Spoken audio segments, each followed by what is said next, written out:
Welcome to the Great Security Debate. This show has experts taking sides to help broaden understanding of a topic. Therefore, it's safe to say that the views expressed are not necessarily those of the people we work with or for. Heck, they may not even represent our own views, as we take a position for the sake of the debate. Our website is greatsecurity.debate.net, and you can contact us via email at feedback@greatsecurity.debate.net or on Twitter @SecurityDebate. Now, let's join the debate already in progress. The management themselves said, but what are we going to do with this? Look at all the revenue streams we've created, right? From this one technology of regular film. We've created inside all the Myers, a place where you go to get it developed. We created the paper film that it gets developed on. Like, we've basically created the way people now buy, disposable cameras and everything else. And it's huge business. Why would we get rid of that? And it's one of those questions that comes with, well, what would we do with all this data? I don't know until we get all the data and start looking through it. Like, until you go out there and look at all the business cases that would come with digital, to them, it was, well, this is counterintuitive to our business model. Right. So why don't we just shelf this long enough that when it actually becomes relevant, we actually may not on the patent technology anymore, but somebody else is going to do it better. And that's literally what they did. And then you look at Apple, who literally just cannibalized their own iPod business by creating the iPhone and said, we're gonna eat into this. We know we're gonna eat into this gorgeous cash cow, but we think the other one will be just as big a cash cow. And it was. Yeah. Well, I think that also gets into, since we are kind of a book club that just happens to meet online. The innovator's dilemma kind of gets into a lot of that as well. That for companies having to cannibalize some of their own business to address what's coming in the future, it's inevitable, right? You're going to eat into your own market share to be viable in the next phase or the next, wave, whatever you want to call it. But so this goes right into security practice, though, and it could go into tech practice as well, because you look at what you've used, for the last 5-10 years, or even the last 3 years, and with COVID and working from home and, all the remote workforce, everything that we were doing before, that we bought into before, maybe isn't the right way forward. But how do you tell the business, like, well, yeah, I realize that we've already invested in X, Y, and Z, but that no longer works the same way now because of where we're moving. And if we're going to move as fast as we are this way, and that's why when Arun asked the one question, that we kind of lightly skipped over, but Gail had asked, does the security have a seat at the table, in business? And I went right back to the race car, right? Like, as fast as you want to move forward, you still have a braking system. And depending on the speed of your vehicle and the size of your vehicle, the brakes can be bigger or smaller, right? But you can't use the same brakes you were using 20 years ago for a vehicle today that goes 200 plus miles an hour. Right. And it just doesn't work. What I find amusing is that more people haven't heard that analogy and still think it, it totally makes sense, but it also makes so much, maybe it's just because we've said it so much, it makes so much sense. It's one of those, well, how could you not have thought of this? Right. But I almost think you could look at security from the standpoint of take the driver out of the equation, put him on the pit box, right? Because he's been doing it so long, he or she understands all of the components that go into the car, how to drive a race, what works within the race. And if you kind of pivot and think about that in the context of security, I think a lot of companies fail to realize the depth that you have on a security team. Mm-hmm. That outside in other IT practitioners, you tend to have people that are specialists in those given areas. But at least, from my own viewpoint, what I've seen is security people are super broad and understand so much across the gamut, across technology, that leaning upon them to not only protect the company, but also build the future could be a huge advantage. Yeah, I've definitely seen that. And for one of the same reasons that I mentioned about having people work the help desk, having people take their knowledge both on the start and then periodically to bring that knowledge back to those organizations, and then as well as to learn to learn, see, and feel what it is that actual customers are doing with your products or systems, or how salespeople have to interact with your security systems. That all of that becomes really important. And I'll take a quick moment and just say thank you to the Sim Detroit folks for having us on their monthly call as a remote podcast. Live Great Security Debate goes on the road via Zoom. And it was just a lot of fun. And I think it actually sparks today's topic around, can security be a business differentiator? At the end of the discussion, it was raised that potentially security should not be looked at as a business differentiator, as a competitive advantage.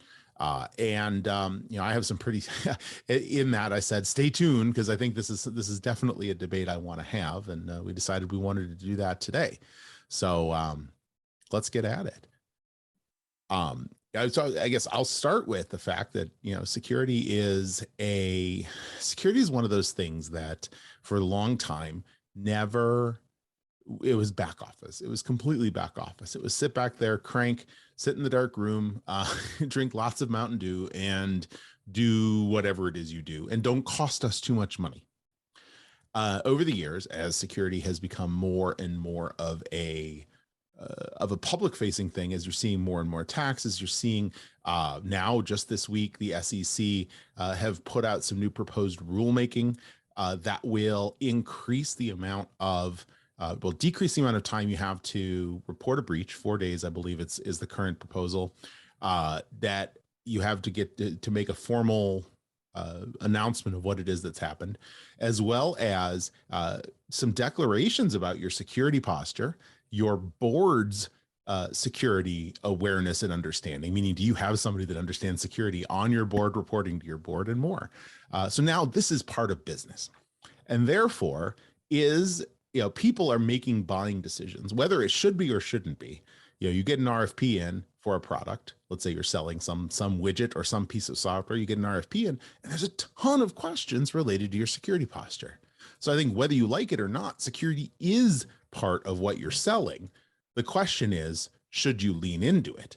And I think we're still in a position of time where, security is good for all of us, and we definitely should lean into it. If you have done and made that investment, why wouldn't you use it as a tout? Because, in the same way that safety ratings on cars are out there, you test on crash test ratings and an airbag safety, and you tout that, these are the safest cars. Why wouldn't you do that with data that you're holding on behalf of other people, or the integrity of the information that you are processing for other people?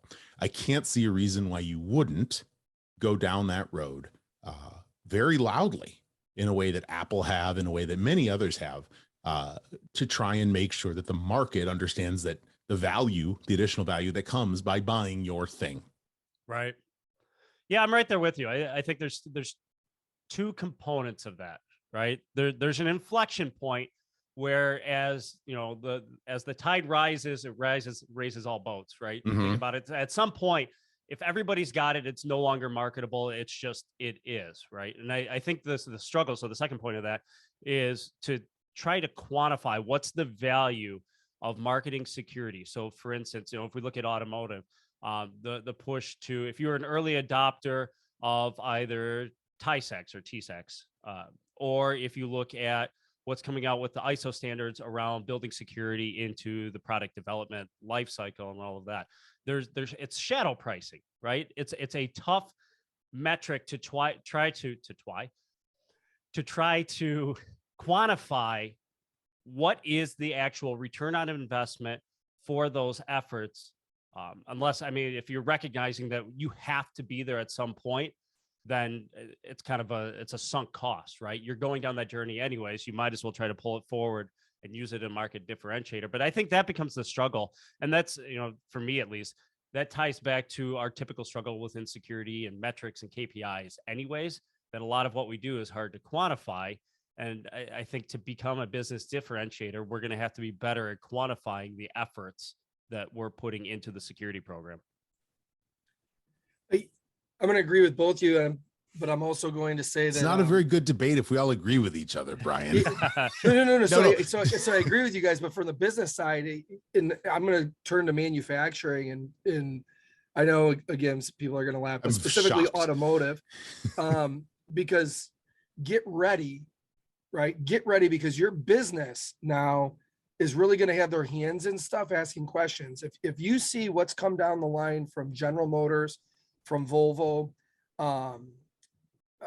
from Toyota, and just it's not even a questionnaire, it's part of their purchasing policy now. So in the old days, and I shouldn't even call them old days, because then I'll age myself, but just 5 years ago, when you were quoting new business, right, for these OEs as a supplier, you were filling out, it's not even a questionnaire, you go through a very detailed production control quality questionnaire. They come in and they audit your systems through the whole entire sourcing process.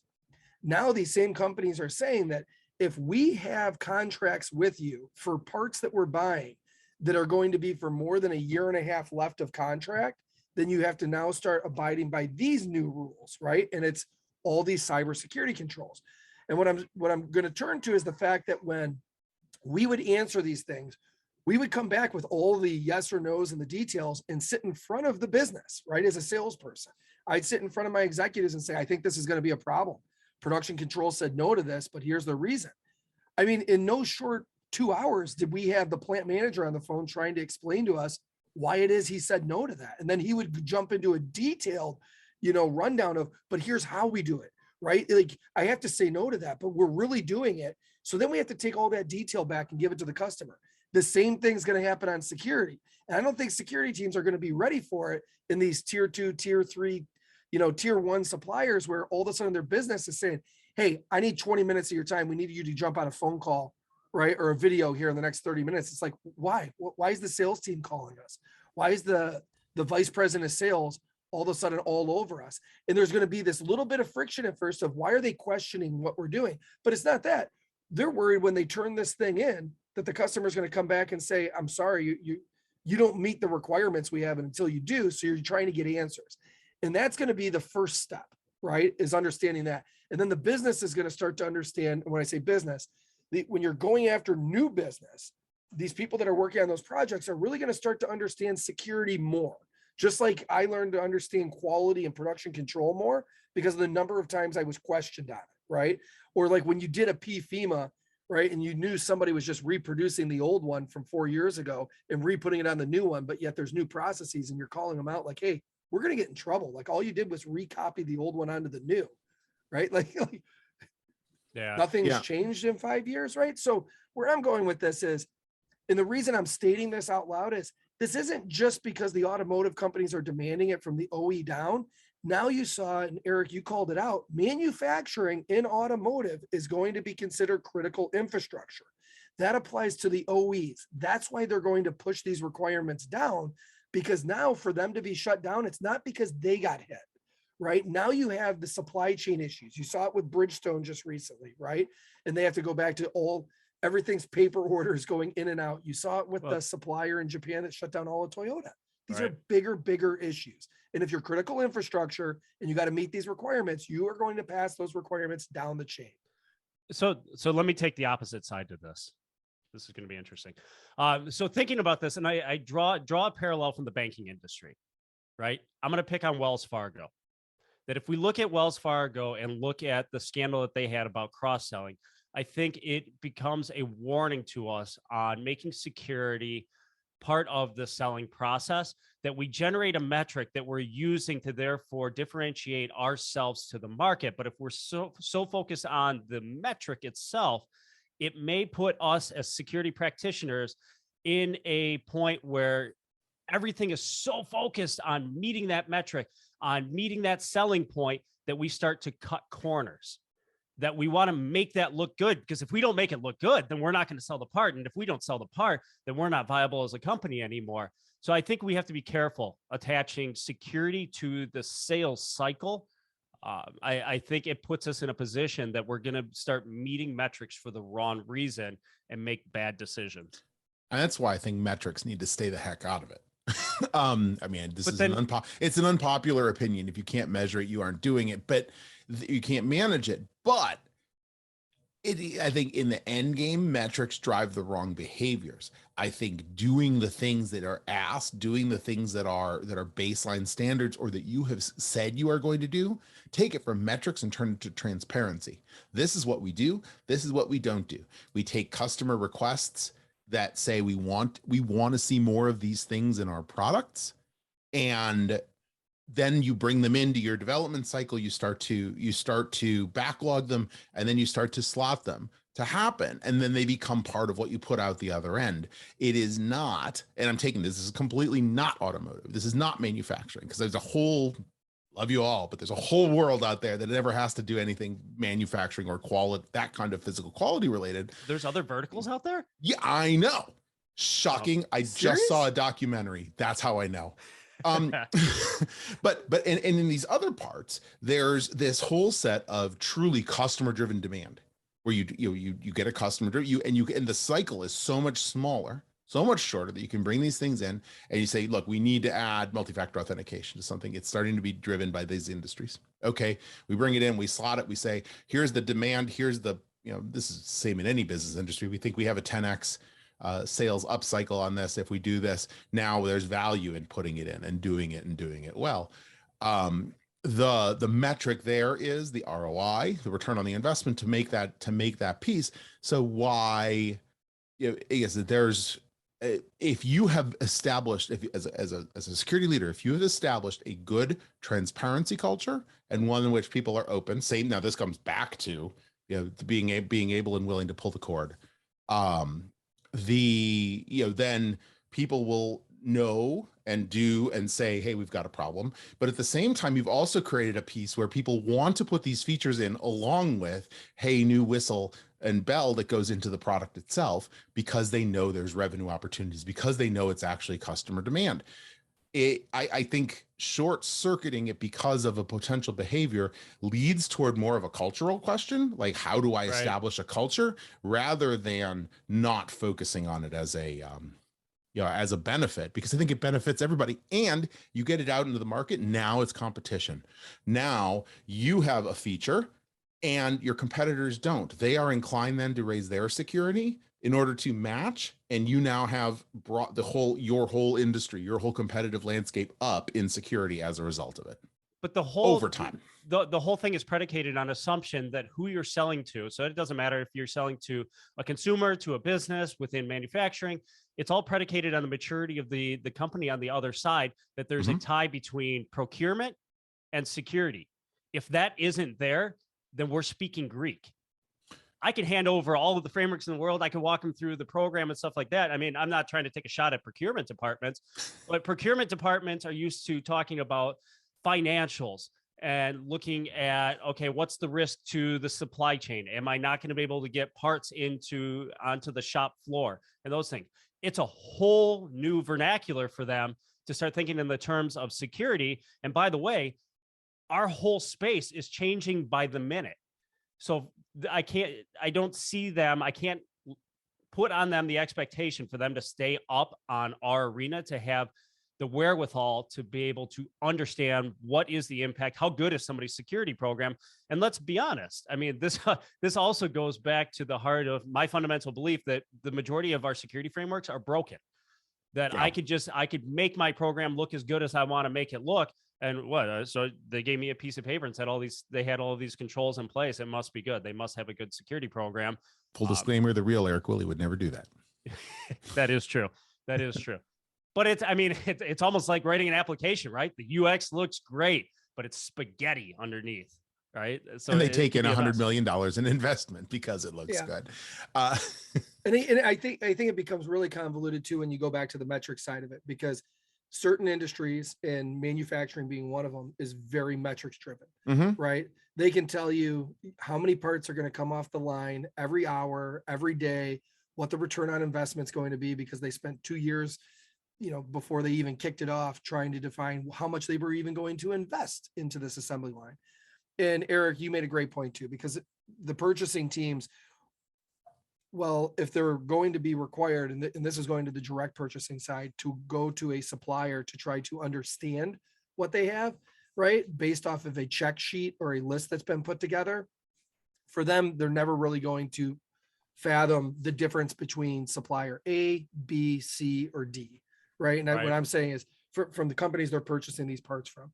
And I can look back even 15 years ago when some of these companies said, you know what, we need to get a specialist on hand that just understands just tooling, right? Just an injection mold, just this, because purchasing would look at this and be like, well, I don't know how much this die costs. I don't know how much this costs, right? It was just kind of like, well, let's go back and look at the historical numbers, the metrics. Yep, this all falls in line with what we've been accepting for years, right? And then somebody comes in and dives in who's a specialist in it. So until the companies say, not only are we going to invest in security, we're going to invest in people that are really good at it to go to our suppliers to ask questions and to maybe help them along the way. Because that's what it's supposed to be. It's not just about saving money, right? It's about helping build your entire supply base up. So I see kind of twofold here, because what ends up happening with these things is the first year of it or 2 years of it is a massive struggle between supplier and customer and trying to understand why you have these rules in place. And then as you talk about them more and come together, I think the problem is, though, we've moved so fast for so long in the last 10 years that security for some organizations was just along for the ride and sometimes not even on the same bus, right? And now we're all getting together, and I think there's also a little bit of scare, and I can say this coming from automotive suppliers, of being like, I'm afraid for them to even look at this because we don't have a great security posture, right? It shows us how immature we really are. Right. Yeah. I almost wonder, thinking about this, that is the problem getting there with us? As I think through this, that the problem is I'm trying to Who's the us? Who's the us? Security practitioners. Okay. As I think about it, that in my mind, I'm putting this in the context of what would I use to sell my program, but that's probably the wrong way to look at it, right? That we could actually look at the security program. The security program could potentially drive higher SLAs, using their terms, that if as a company, if we're willing to offer, we're now at 4 nines because we believe in what we're doing from a security program, that's probably where the needle starts to move, and not trying to sell on the merits of security jargon. Correct. It's security as a, wait for it, business enabler. Things like, you come back to, you mentioned Bridgestone, and I have friends there, and they're dealing with, some of the troubles of the last few months, last few weeks, and it's not been easy. But what it does is it demonstrates the value of a particular set of security controls that means that downstream supply. And I'm not putting anything specific on them because I don't have any of the details of it, just that there was something happening. But we know that supply chain was affected by it.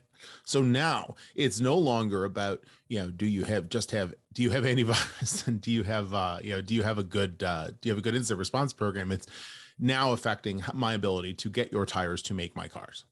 Right. And now we've taken it out of the propeller head and we turned it into the petrol head. And it's now something that actually affects the business.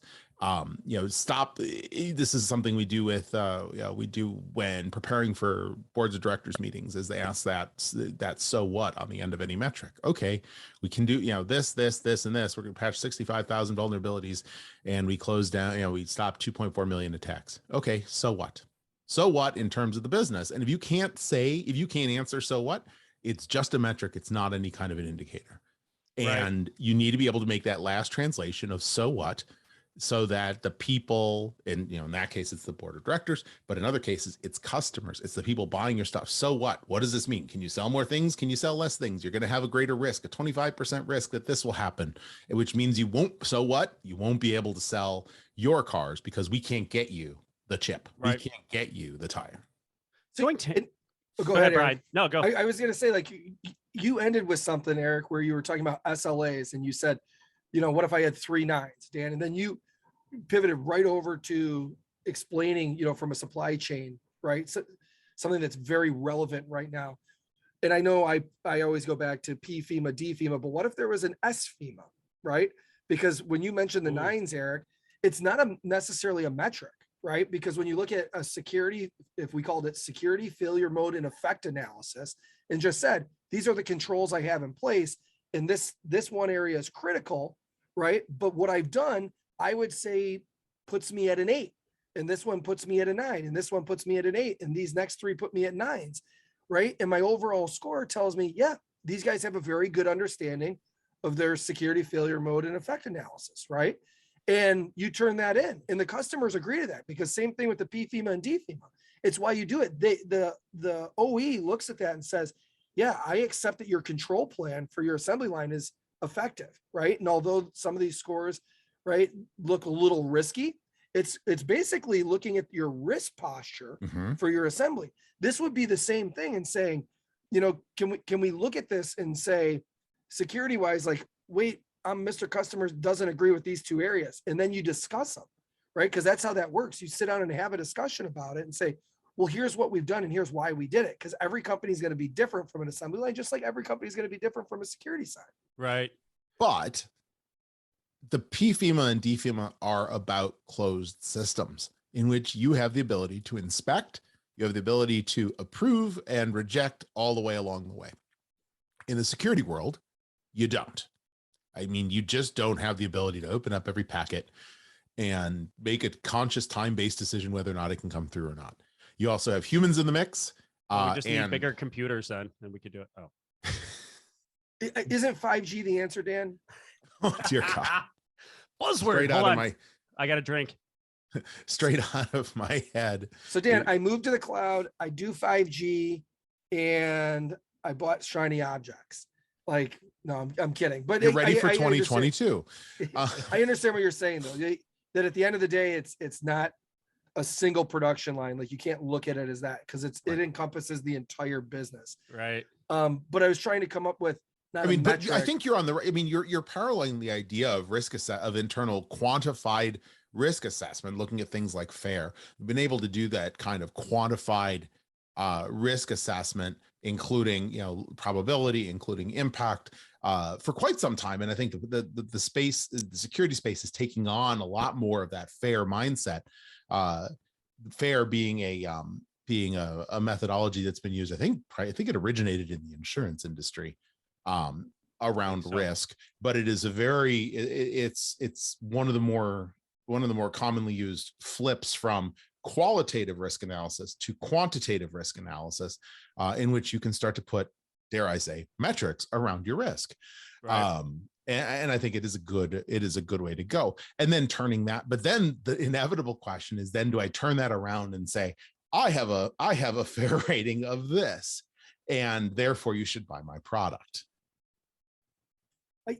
There's going to be a little bit of, and Eric, correct me if I'm wrong, there's going to be a little bit of that. Like when we put presentations together, when I was in automotive, like you talk about our quality scores and quality awards and all these things that you did, because you were trying to show the new customer, right? Let's just say we were talking with Ford Motor Company, trying to show them the levels of quality that we had achieved, right? And I'm sure it's the same in other industries, because from what Dan said, there is things out there besides automotive. So you come in with a presentation and you try to show, like, here's what we've accomplished before. And if security is something that now has become part of not just the business, but part of the requirements, you probably put that information in there. Here's the standards that we've achieved. Here's whether you want to call it an award or whatnot, right? And I think having somebody in a leadership standpoint, because we would put that in there too, like from design, like if we were going in to talk transmissions, we also have Mr. So-and-so, right, who's been in the space for 35 years, worked at these 3 organizations and accomplished the 12-speed transmission. He's the one leading this program, right? Now you might put in that I have Eric Willie, you know, as a mention of running the security program, right? So I really do think that becomes part of looking 2 years down the road. That does happen now because it's a requirement. And you're starting to see this happen with the rise of the trust officer in companies where there is somebody actually named to be that balance. And, you know, where the security officer, chief information security officer, has often been about the technology. Now it's about rising more of that to be customer facing, that true pivot toward how do we build customer trust through these things. And you're seeing, you know, in pharma, the GXP quality becoming part of that. You're seeing security be contributing to that overall trust metric, to that trust framework, and others. And it's, I think it is, we live in a time of of concern about trust. And I think it's great to see that that's happening. And I think that alone is an indicator that companies are starting to use this as a business differentiator. And I applaud them for it. I think it's a great, as somebody who's on that, on that software side, spends a lot of time in software, there is a whole lot of distrust for people who make software, who do, and it extends because it all has to extend back into automotive. It extends into automotive too. What are you doing with those 5G streams of stuff coming out of my car all the time? What are the, why are you selling it to Domino's? No offense, Domino's, local business. Why are you selling these things to other companies about location data? And why do I not have a way to meaningfully get out of it? I think there's a lot of that trust that's happening. And I think this is going to hit an inflection point soon. So why I think it's going to only happen more. And I think it's going to include things like transparency of data use in a way that it never has before in the US. It's happening elsewhere, but I think in the US, it's going to finally start happening. Yeah, I think it's inevitable. It's going to have to. I'm going to deem it the Squality score, the security quality. So Squality. Yeah, I'm throwing that out. Not to be confused with squalor. No, just thinking about that though. Going tangential and looking at the supply chain, right? As we go through the era of COVID, really showing a light on, as you thin out the supply chain, the risk to it and disruption on that. And I think the second wave of that is what's going on. Look at the number of companies that have hit the news just in the recent couple of weeks, that security is that next disruptor in the supply chain. And we've got to find a way to get out ahead of it. I mean, as we look at it, and I think we would acknowledge, and this gets back to the thinking about some of our frameworks being broken, right? That we've looked at SOC 1, SOC 2 type reports and just gone, all right, that's good enough. I trust them. We're good, right? Yeah. But I think a lot of businesses are taking a step back right now and realizing, okay, well, all right, that's great. You've got an ISO 27001 certification. You've got all of these different things, but really kind of retroflecting, looking at inside the company and acknowledging that that's good, but they are going to get hit at some point. We don't know what the impact is going to be. And I think it's going to change some of the fundamentals on how we talk about business continuity. Right. That I think traditionally we've looked at business continuity and we've always factored in, all right, being down for a day, a two, maybe a week.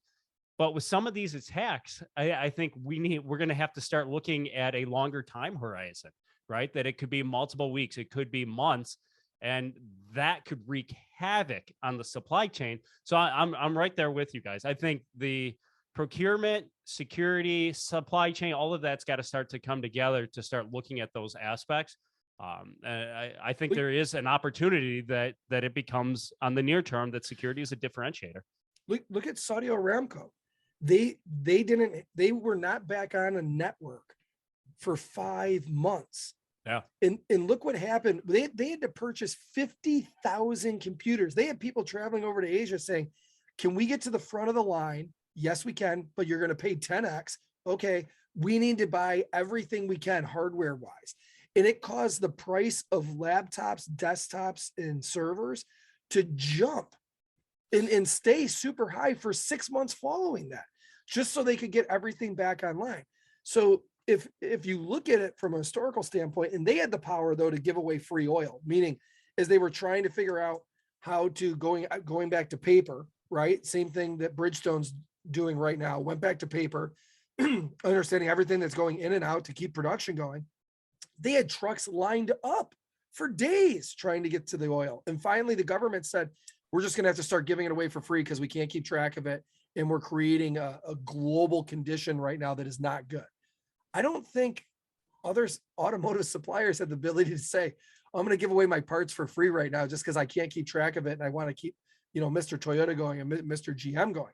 That's what Mr. GM and Mr. Toyota are thinking, right? But that's where it makes it really, really, really hard. And I think the threat actors have looked at that and they realize that if you can go to the supply chain, right? And this is where it is part of the business, right? And, going back to the banking systems, Dan, when you mentioned some of the banking controls and everything, why JP Morgan Chase tried to did develop its own cloud. Originally, though, and I'm getting some of this from the book, The Dawn of the Code War, when you go back and look at when the banks were first started to get attacked, and the government kind of stepped in to tell them this is what's going on. But I think the banks a little bit thought maybe the government can step in and help us. And the government had to draw a line in the sand and say that it's not our job. Oh, yeah, there we go. Dawn of the Code War. For everybody listening and watching, Eric just put the book up. And the government had to draw a line in the sand and basically say whether or not they were there to help police, right? We can tell you, but we're not going to police. We can't go stop this from happening. And the reason for that was the government could see in the 5 years prior what was happening, and they didn't have the bandwidth to handle that. And they knew the length of time it actually took to prosecute somebody to gather all the evidence that was needed, right? And they had lawyers in the room that were kind of helping them along the way with what we can and cannot be responsible for. And so the banks had to make a decision. Well, if the government's not going to police this for us, then we really have to start doing something, right? But it was the banking industry that really was one of the first to really be attacked, right? Where DDoS attacks were rolling in to try to shut down systems because they realized if you could just overwhelm them in the middle of the day, we could take the financials offline. That hurts the US people.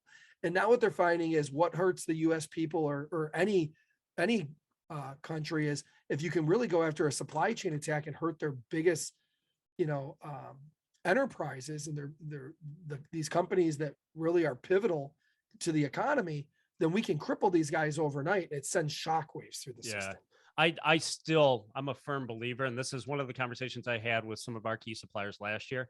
I'm still a firm believer that at some point that we're going to start seeing suppliers down the chain get hit, and then attackers are going to come back up the chain and ask some of the OEMs or tier ones to start paying to release them.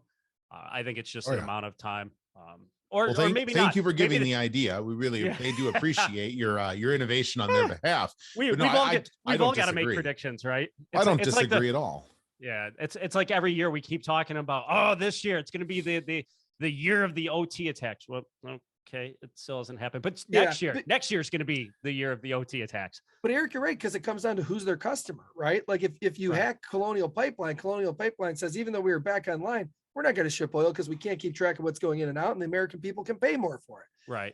But if you attack this supplier and it shuts down GM or shuts down Toyota, no. Like they need to keep going.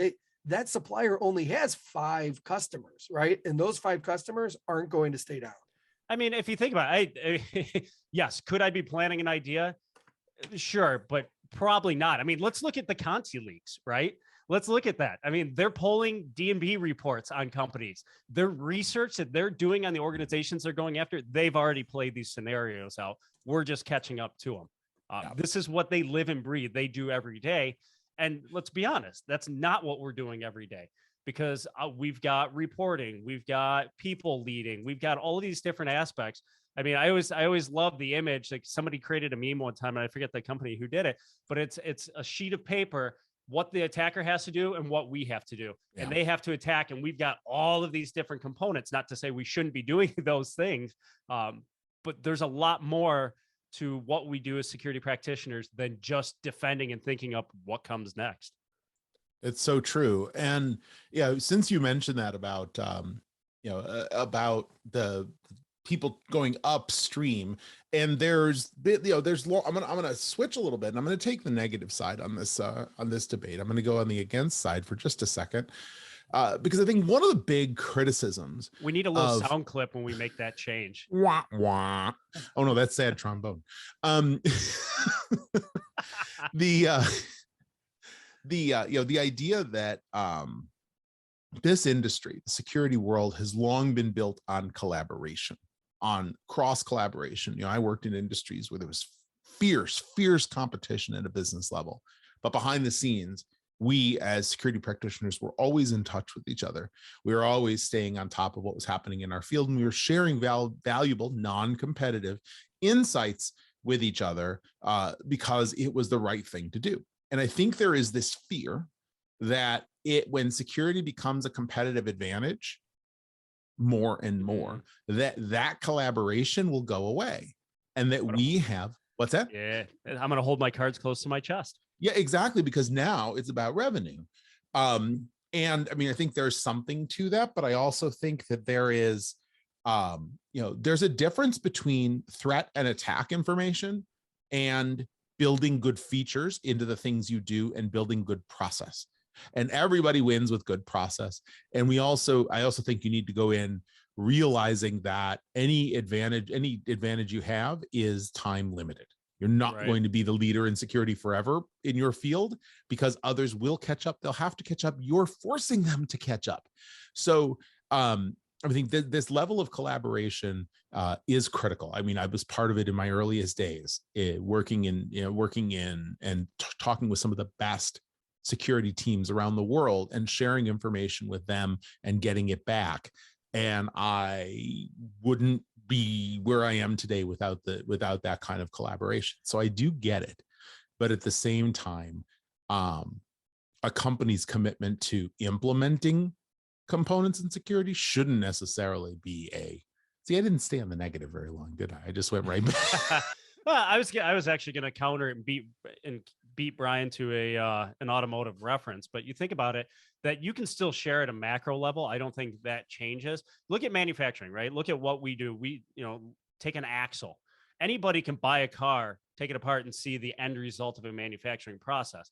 But what we're not going to talk to you about is the actual engineering that goes through. That's kind of our secret sauce on how we do things. And I think we've all got that as security practitioners, that we probably don't share to the greatest depth. Maybe a couple of us one-on-one, just kind of aside from some of the bigger events. I don't really think that goes away per se, because I think the majority of what we do is still at a fairly macro level. What are you doing in this space? Are you starting to look at XDR? Are you starting to look at these components?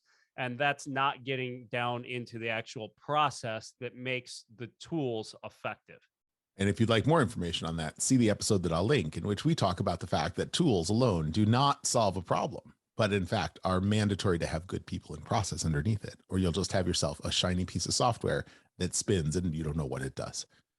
Unless we deem ourselves as the tools. And then, I real quick, I was just trying to go back and look up Kojima Industries, because I thought that would be a nice use case example of understanding the complexity of some organizations, right? Just like the company I worked for before. Kojima being the games developer. Well, Kojima being the company that was hit that shut down Toyota. See, okay. Most people don't draw the correlation that, like, all these companies, if you look them up, you say, well, how many employees does this company have? So when you look them up, you're like, oh, it says they only have 30 employees. That's 30 employees at the one location. When you really figure out how many affiliates Kojima falls under, right? Kojima Industries, not just Kojima Productions, you realize that this company is massive, right? And it's linked to this company and that company. And it's difficult to go through all the information, but at the end of the day, it shut down over 17 Toyota manufacturing facilities, Daihatsu facilities, Hino facilities. That's a lot of production that ends up getting shut down. But the only thing that everyone read about online was Toyota suffered a cyber attack. Well, that wasn't totally true. Toyota's suffering from a cyber attack. You have to read the news correctly. Toyota themselves wasn't attacked. They are suffering because a supplier got hit in a cyber attack, which shut down their production. And it wasn't just Toyota. Aishin, all these other suppliers also got hit and shut down because of Kojima, because the plastics that they make, and this goes back to having a karetsu, right? A supply base that you're all interconnected and intertwined. It affected everybody. So, and the fact is, this is very public news. And if you're a threat actor reading that, you're like, wow, if we do our research, we can really find at the heart a supplier on the tier 2 level, right? That it takes care of everybody. Maximum and if impact. we go after maximum impact, right? So, I mean, this goes back to the game of chess and the game of, if you want to call it the game of war, and saying, like, what move do I make? What has the biggest impact to slow down this impending army, right? And if it's blowing up my own bridge, maybe I do that to slow it down. And someone would say, well, why would you do that? That's really interesting. I hadn't actually considered that as we change the way we look at the supply chain and some of our key suppliers, looking at it through the lens of the impact to us. But if you start to look at it, what's the global impact? What other customers do they sell to? Could actually raise the risk level of a given supplier, because they could be seen to hit multiple companies at the same. That's interesting. That's another. So Eric, and this Yeah. kind of goes back to the OE shouldn't be creating standards for security, because if that little company had to follow 7 different security programs because each OE comes up with their own level, right? That this is where you have to be. That's where it becomes really, really hard, because these companies aren't they're not software companies that are, making more. I don't want to say a number, but if you go to manufacturing, these guys are making 5% or less profit Right. a year, right? And you can see that because they're public facing entities. At the end of the day, if they had to prescribe to 7 different security protocols because 7 different customers have 7 different requirements.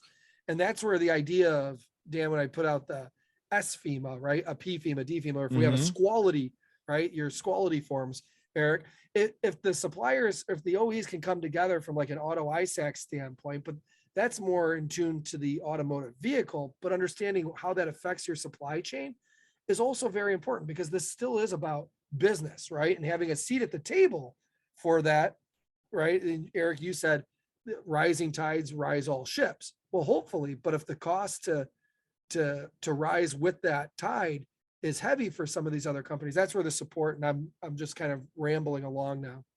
No, I completely agree. And I think the crux of the issue, and is since we're picking on automotive, since we're sitting in Detroit, I think one of the biggest problems we have right now is security in automotive manufacturing does not have a compliance framework. We need something. As much as it pains me to say, we need to be singing from the same hymnal, but I think we can look at the financial sector to figure that out. Because right, as you start getting into taking apart banking, there's different thresholds based on the amount of money that you have, so that the mom and pop bank that's servicing a small town can still survive, but still have some controls to make them solvent and protect those that are investing in that bank, up to the JP Morgans that are global and across. I think we can accomplish the same thing. And I think we need to accomplish the same thing. I think it's good that the OEs, the tier ones, that we're all thinking about this, that, hey, we need security in the supply chain. But the problem is the amount of effort that is going in right now for all of us to write our own different frameworks, our questionnaires and all of that. We are draining resources. So back to that list of what attacker has to do and what the security team has to do. I'm spending so much time filling out surveys from different companies. Let's get together. Let's change this. Everybody's on board that we need to do security, create a unified framework. But that requires people to stop believing that they are special. And that is the hardest thing to do. My industry is different. You wouldn't understand. I have different risks. Now, but I wake up every morning and tell myself I'm special. Stuart Smalley does too. But the idea that we have to start getting over ourselves. Now back to now, this is actually a direct play to competitive advantages. I'm different because I'm better at this. How do we get past that enough to be able to say, but I'm still the same as everyone else in my industry or everyone else doing this kind of thing, and get to a single set of quantifiable risk. Now, the higher ed industry has taken a really neat thing. EDUCAUSE is a consortium of people, of security professionals and technology and a lot of other topics within the higher ed space, and has created what's called the HECVAT. It's the higher ed. Oh shoot. I'm gonna get letters for not remembering what it stands for, but I'll put a link to it. HECVAT is it's a risk vehicle. You answer a prescribed set of questions. The community comes together, sets the questions. Then you, from the answers, you answer it once as a supplier. You put it up, and then if somebody wants to buy, they can download it. It's publicly visible, and then they can look through the answers and come up with their own set of what's important to us. They can use those and quantify how they want to. It's actually a really, really neat way to do it. And I'd love to see more industries do this. There's another company, I think, called Coral, CORL, that has started to try and do this risk disintermediation between the company and the It's a reusable risk assessment, same kind of thing, but it's a supplier that they do it for you, and then they can help work with you to get the specific risks you're interested in. By the way, neither of these are suppliers. I happen to be part of EDUCAUSE and part, for work, and I kind of I do some of the work in there. But but these are interesting ways to go about it. But the uptake outside of higher ed, I haven't seen uptake like this across any other industry, because in higher ed you're competitive, but this is not a place where there's competition. You don't decide where to go to school based on who has the greatest security program. Right. I mean, on that idea, I mean, I love where that's heading. To plug a partner that we're using now, Citeris. So Dave Glenn, formerly from CBI, that I think the majority of people, or if not everybody in the Detroit community knows, he moved over to there. And one of the things that we're doing with them is it's the C2MA. So their cybersecurity capacity maturity assessment. And what they've done is taken the realization that the majority of frameworks, there is so much overlap that we could answer kind of baseline assessment across the breadth of security. And then once you have that, it doesn't matter what your framework is, that you could tie it in and we can map all of our controls back and produce a report. And, do you want NIST? Do you want ISO 27001? Do you want TISAX? Sure, that's fine, because we've already got the unified control framework.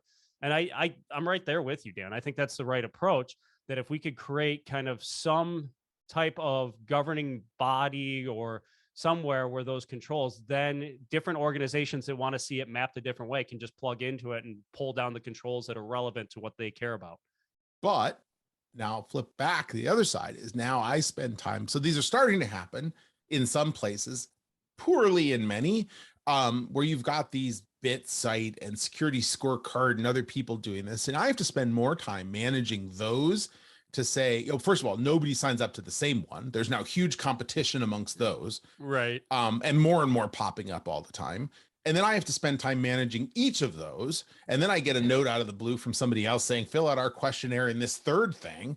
And then I have to go do it again. So it's just perpetuating the problem from spreadsheet to now paid software with ads and people trying to sell me more things. Right. And, it'd be a pity if you didn't have your own information in there and people would look badly upon you. You're spending time addressing disinformation. Well, exactly, because otherwise you look bad. And I think that, anytime there's something to be done, there's going to be competition. Back to competitive advantage. There's going to be competitors trying to make it better and better and better. And we live in a commercial world. We live in a capitalistic world. And so people are going to spin up a business. And now you might set a consortium, but 4 weeks later, another one's going to come up and it's going to be commercial. I'm like, we're better than that. And so now you've got this competitive advantage actually causing trouble and causing us to now have to fill out 9 of these things, because I gotta manage this silly vendor and this silly vendor and this silly risk vendor that doesn't understand my business, and this other one, and then more and more and more. And now I'm back to filling out the spreadsheets, but doing it on on 9, 10, 15 web pages instead of that one place we had all agreed to. Right. Well, I look at it, I think the opportunity that if you ask the question, where are we already connecting and where are we playing? And I think the ISACs really have an opportunity to do some of that. If I look at the list of companies that are part of the automotive ISAC, I think that has the biggest propensity to be able to drive that unification. Yeah. And in my days in the financial services ISAC, it was definitely, FS ISAC is very much a leader in the ISAC space and has been a trailblazer from the beginning. And I was lucky enough to be part of it in the earliest days, and watching that be successful is great. I don't think every industry is quite so lucky. And again, there's commercial interest. They're buying services from third parties to run. Many are buying third parties, buying operations services for those ISACs. And I think you're right, though. They are the best hope, but not everybody is in critical infrastructure either. Yeah. Right. It's funny because I agree on the automotive ISACs that could be a staging point for a lot of these conversations. I applied for the automotive ISACs, but I think because I work for a vendor, I never got it fully accepted. But Eric, something you said, and this is where I think it reigns so true. If you have somebody in a security program and you pull them out, and somebody driving the race car and you pull them out and put them in the pit crew, because he's had so many years of experience driving the car and understanding the brake feel and the wear and tear of the tires and everything else, I spent 16 and a half years working in auto and understand like from the purchasing relationships and how that stuff gets driven down, right? And I can tell you that the company I work for did business with almost every OEM, but there was one or two that we did not, specifically because their requirements around quality, we didn't deem them appropriate, and that the investments to do that weren't worth the price of our component, right? We weren't going to bring the price up to try to compete or keep it at this lower level with the cost that it was going to take to meet that requirement. So we just say no, right? Now, companies and from the security side, I can already tell you that there are suppliers right now that have gone back to certain OEs to tell them that their price of good has gone up because of their security requirements. And it's not because they're, how do I say this, upset with, you're forcing me to do this. They didn't have a security posture before, but they were given an ultimatum in a short period of time that they had to make certain investments to show something, almost to check the box. And the business goes back and looks at those things to say, oh my God, we just made X amount of investment. And it's the plants that end up screaming because the plants didn't have those budgets set for the year. So they go back and tell the business, well, our costs went up. You need to go get this money from the customer. And it becomes an argument, right? And Eric, you probably know this. The plants do carry a lot of power because they produce the finished goods. And if a plant comes back and says, this was unbudgeted, I didn't have it in there, you need to go recover it, is what they say. So what happens when you tell a sales team to go recover it? They go back to Mr. Customer and say, hey, we need to recover X amount per part because of this investment. Our plant was forced to do this because of your requirement, right? And then OE comes back and says, well, you guys didn't have this security posture, didn't have this. We understand, but that wasn't a requirement when we got the business. And we've had this business for 2 years, and now you're telling us we have to do this. And that's what you're starting to see, right? And this is where, if in the automotive ISACs, if you brought the groups together, because I think you're going to see this, not just in automotive, but other industries. If you go back and look at the list of verticals that are going to be considered critical industry, right? Critical infrastructure, that's going to have a reaping effect down the supply chain, right? And those people down there, the lower levels, are going to come back and say, there's a cost associated. Of course, there's a cost associated with it. But then how do you recover it? Because that's what business wants to understand. And that's where coming up with, I don't want to use the word unified, but at least an agreement across, from an automotive ISACs, what is the low bar and the high bar, right? That we should be asking, right? Or what is the squality, right? Requirement, security quality, right? Like we'll have marketing work on that name. Yeah. Come up with something, right? That everybody can gravitate towards, because if one company says, well, look what we did, we set the bar so high that our security quality is going to be the best, right? But you set it so high that the cost of entry, right, for a company that maybe doesn't need XYZ, right? Because it comes down to people, process, and product. That it shouldn't just be about going out and buying product. This could be an argument for these companies to actually get the funding they need to put a few people in place that can come up with the framework to meet those requirements, right? Like, and it's going to be a process. It's not just going to happen overnight. And if you force it overnight, companies are just going to go out and spend a bunch of money on a bunch of shiny tools, check mark a bunch of things, and then come back and try to ask for a price increase. So last topic, we're getting to the end of the time, but I want to take what you just said, Brian, and go into the last round here around, should security be an upcharge in a product? Brakes are not an upcharge. Better brakes are, but should things like, you develop a single sign-on technology, you see multi-factor authentication. You said just now, there's cost to those things. The costs have to be recouped somehow. Should there be tiers of price that means it costs money to get actual security in the things you buy, in the things you do, in the things in the technologies you bring into your environment? Just to go first, sorry. Go ahead. Yeah, go ahead. No, go ahead. I was going to say, if you're talking about software companies, I mean, for what they're already recovering, the security should already be there. But when you're talking into your everyday products, right? Like the sugar cone, right? That you're putting your ice cream in, the brakes that you're buying for your car. I think there is going to be a little bit of, cost associated with that, where companies that haven't had that security posture, right? Or haven't put in, it's like trying to fireproof their building. Like they realize they haven't been meeting these new codes that come out. You have to put those capital investments in. But do you charge it to everyone? Do you spread it like peanut butter and build it in across everything? Or do you find ways that you then charge more for the, let's go to the ice cream cone example. You have the base ice cream cone with the, questionably GMO products. And then you have the ones with more pure, understood and better light, better, you understand what's in it more. Do you do charge more for those? In my Does that translate to security? In my previous life, the answer to that would be yes. We would charge more. Now, most people are thinking, oh my gosh, you would charge more, but we're talking pennies per part, right? But pennies add up. Those pennies definitely add up. But I look at that type of charging per part very different than software companies that maybe haven't built in security to their processes, right? Or to their software. Eric, thoughts? Lots of thoughts. To phrase the question a different way, I mean, if you're talking about putting the question or the decision in the hands of the customer that, hey, what security level do you want? I would not be for that, because I think in the court of public opinion, that does not play well for the company that's selling that service.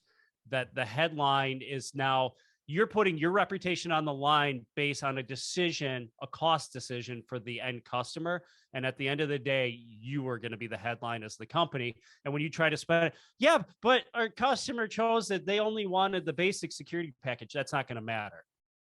And I think it actually, from a cost perspective, I would imagine it would start to erode economies of scale, because now you've got different bands. I've got to manage different customers differently. I think it becomes overly complex to try to manage. I'd rather see it just. You'd only have one level, right? Yeah. But it's then you'd be going back trying to tell all your customers, well, this is the level we adhere to. And those you might have a customer say, well, we don't need that. Like, right? Like, yeah, that's where the customer. Well, I don't want your bands. I want to a la carte it. Yeah. Yeah. Well, and just this week, and I'll close with this. The race to the bottom on dollars is always the fundamental when it comes to the people buying. The procurement, we talked earlier about the procurement team, and I have probably another 20 minutes I could go on about, procurement, race to the bottom, only buying the lowest cost. Here in Ann Arbor, there was just this week, the city council decided not to go with the lowest cost bidder because they both didn't declare their violations in their bid, and they had violations in their bid. The company had violations previously, and so they took one that was a little less of a safety risk, but costs more. So that's one. So in that case, something worked well in finding that balance. But you just look this week, Disney Plus announced, and I'm not a subscriber, but people pay for it, and now they've announced there's a lower cost tier coming with ads. So people, and the expectation is that people are going to flock to this because HBO did that too. It's about dollars. It's not about the value of your time. It's not about your safety, because people will make the dollars decision and not take the pure dollars decision first and not take the other things into account. Now, I'm not saying this isn't about security, but this is about time. It's about ads. It's about, the value of your time and how much quantity you can consume in a particular amount of time. I'm a big fan of no ads, but your mileage may vary, and I guess they're giving you choice. In the security world, I don't quite see that. I'm with you, Eric, and that over time, you're actually introducing more complexity in your environment by creating multiple security bands, multiple capability bands. It's more costly to keep them, and you run the risk, and complexity is the enemy of good security. Right. Yeah, it almost gets to security as a subscription model, and I'm not there. Yeah. And, I'll always go back to my favorite SSO, single sign-on as a tax, sso.tax, great website listing. I don't know if they're keeping it up to date still, but listing of companies that charge extra for single sign-on, whereas single sign-on is one of those things that should be part of everything. Even the smallest companies should have the ability to get it to a single sign-on solution, because boy, it's good. And it's actually better for the company whose service you're buying, because it means they're not getting storing passwords and having to deal with that Michigas. Anyhow, we are out of time. Thank you, Eric. Thank you, Brian. Great debate. We actually did some very good pivots around the topic today, and I learned a ton. And thank you to you, the listener. We really appreciate you being here and taking the time. Please do take some time, though, and let us know what you think. Send us an email. feedback at greatsecurity-debate.net. We want to hear what you think of the episode. We want to hear what you think of the topics we're doing, and we want your ideas for future topics. We have a LinkedIn page where we post the show notes and announce new episodes coming out. They try and come out every other week. We have a Twitter at Security Debate. Follow there, and we have a YouTube channel. Just search for Great Security Debate if you want to see these versions in video, in live, in living color, and not on NBC. You can go find us on YouTube. Please, tell friends if you're if you think that they'd enjoy hearing the episode, and we will be back soon for another Great Security Debate.